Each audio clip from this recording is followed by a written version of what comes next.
Hello friends, आज हम ये देखेंगे कि आप अपने DSLR से फ़ोटोग्राफी कैसे कर सकते हैं। DSLR से फ़ोटोग्राफी करने के लिए कैमरा की सेटिंग समझनी बहुत ज़रूरी है। कैमरा की सेटिंग की मदद से आपके फ़ोटोज़ कितने ब्राइट और कितने डार्क होंगे, क्या कलर्स होंगे, वो डिटरमाइन होंगे। अगर फ़ोटो बहुत ब्राइट है तो उसको ओवर एक्सपोज कहा जाता है, और अगर फ़ोटो बहुत डार्क है तो उसे अंडर एक्सपोज कहा जाता है। हमें चाहिए कि फ़ोटो का कोई भी एलिमेंट ना ही तो ब्राइट हो ना ही तो डार्क, वो प्रॉपरली एक्सपोज्ड इमेज होनी चाहिए। उसे हम एक्सपोजर कहते हैं। एक्सपोजर डिसाइड करने के लिए आपके कैमरा में 3 चीज़ें बहुत ही ज़रूरी है।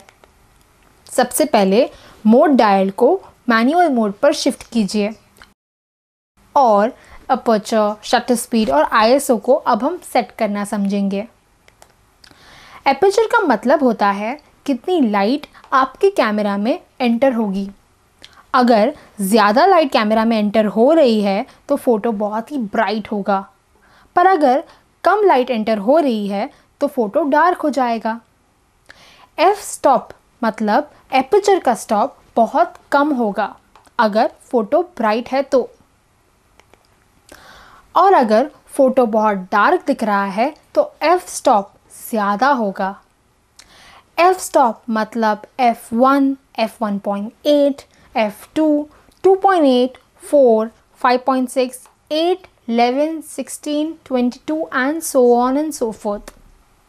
अगर आप एफ स्टॉप के कम नंबर पर शूट करते हैं तो फ़ोटो ब्राइट होगा, और अगर ऊपर जाते हैं तो फ़ोटो डार्क होता जाएगा। और एपर्चर का फ़ोटो के बैकग्राउंड और फोरग्राउंड ब्लर या शार्प करने का भी काम होता है। अगर एफ स्टॉप कम है तो फोरग्राउंड और बैकग्राउंड ब्लर हो जाएगा। जब आप एनिमल्स, ह्यूमंस के फ़ोटोज़ लेते हो तब आप एफ स्टॉप कम रखें ताकि बैकग्राउंड ब्लर और सब्जेक्ट पर ध्यान ज़्यादा जाए। अगर आप एफ स्टॉप बढ़ा रहे हो तो आपको सब कुछ शार्प दिखेगा। जब आप सीनरी, ट्रैवल फ़ोटोज़ खींचते हैं ना, तब आपको फ़ोटोज़ की सारी डिटेल्स शार्प चाहिए, तब आप एफ स्टॉप बढ़ा दें। पर जब आपको फ़ोटो नहीं तो ब्लर चाहिए नहीं तो शार्प, तब आप एफ स्टॉप मीडियम पर शूट करिए। सेकंड होता है शटर स्पीड।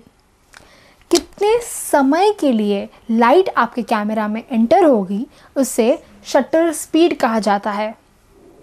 अगर 1 सेकंड तक लाइट आपके कैमरा में एंटर होती है तो फ़ोटो ब्राइट होगा, पर अगर यही 1 सेकंड के अगर आप भाग करने लगे तो फ़ोटो डार्क होता जाएगा। अगर आप चाहते हैं कि कोई एक्सप्रेशन, मोमेंट आप कैप्चर उसी समय पे करना चाहते हैं तो आपकी शटर स्पीड बढ़ाइए। और तीसरी बात होती है ISO।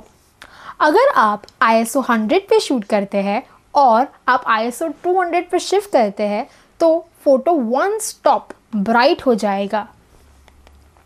और ऐसे ही अगर आप ISO बढ़ाते रहे तो फ़ोटो ब्राइट होता जाएगा। नाइट फ़ोटोग्राफी जहाँ पर लाइट की कमी होती है तब ISO बढ़ा सकते हैं। सिर्फ एक बात है कि अगर आप ISO बढ़ाते हैं तब नॉइज़ भी बढ़ जाएगा।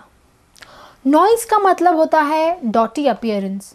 ज़्यादा ISO बढ़ाते हैं तो फ़ोटो की क्वालिटी कम हो जाती है। तो हमेशा ट्राई करें कि आप हो सके उतना कम से कम ISO पे शूट करें। तो हमें ये 3 चीज़ें अपर्चर, शटर स्पीड और ISO को साथ में रख के एक प्रॉपर एक्सपोज मतलब ना ही तो ब्राइट ना ही तो डार्क, एकदम ही प्रॉपरली एक्सपोज्ड इमेज क्लिक करनी है। फॉर एग्जाम्पल, अगर आप सनलाइट में शूट कर रहे हैं, एक लड़के का जंप शॉट, मतलब वो जंप कर रहा है वैसे शूट कर रहे हो, तब आप ISO कम से कम रखें क्योंकि आप सनलाइट में ऑलरेडी शूट कर रहे हो।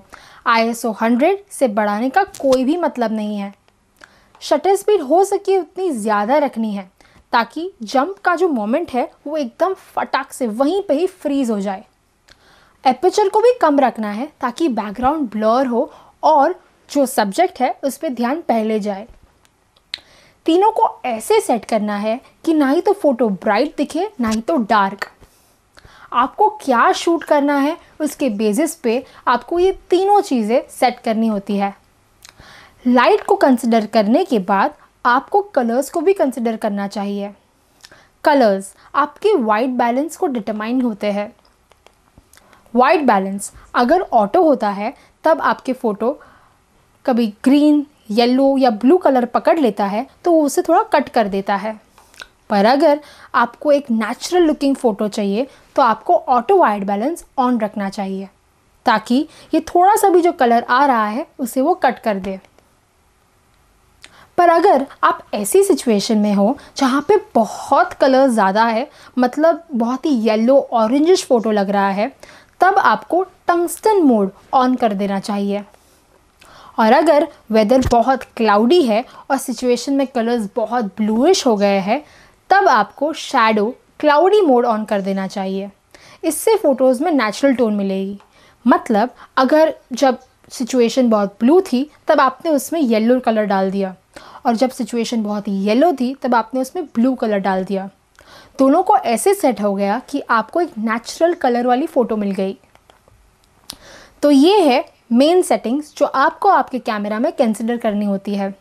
अगर आपको आसान रास्ता अपनाना है, जो आपको एक्चुअल में नहीं जाना चाहिए क्योंकि आपने पूरी ये ट्यूटोरियल समझी है अब, पर अगर आप आसान रास्ता फिर भी अपनाना चाहते हैं तब आप ऑटो मोड पर शूट कर सकते हैं, या तो पिक्चर मोड भी आजकल DSLR में अवेलेबल होते हैं, जहाँ पर सारा कुछ जो है कैमरा खुद ही सीन और सिचुएशन के हिसाब से डिसाइड कर देता है।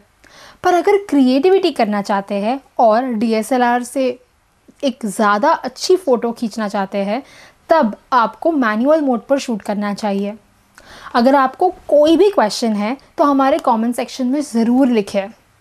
और अगर आपको ऐसी टिप्स एंड ट्रिक्स रेगुलरली चाहिए और काफ़ी हैंडी रखनी है तब आप हमारे इंस्टाग्राम पेज को भी फॉलो कर सकते हैं। उस पर ये सारी ट्रिक्स अपलोड की गई है। Thank you.